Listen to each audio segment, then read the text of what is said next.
I'm personal injury attorney Neil Schaus. I get calls all the time from people injured in an accident involving an Uber or Lyft driver. People ask me, how much insurance is there to cover my injuries?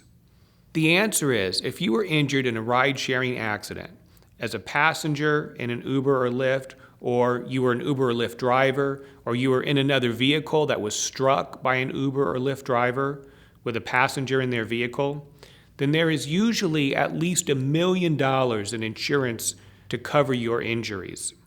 This is important because oftentimes the driver who causes a car accident has no insurance or has the state minimum of only $15,000 or $25,000 in coverage.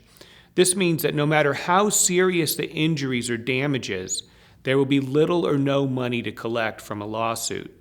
But when an accident involves an Uber or a Lyft driver, all bets are off. The injured party could potentially recover $1 million or more. If you've been injured in an accident involving an Uber or Lyft driver, we invite you to call us here at Schaus Law Group. We can help you to pursue a potentially very large settlement.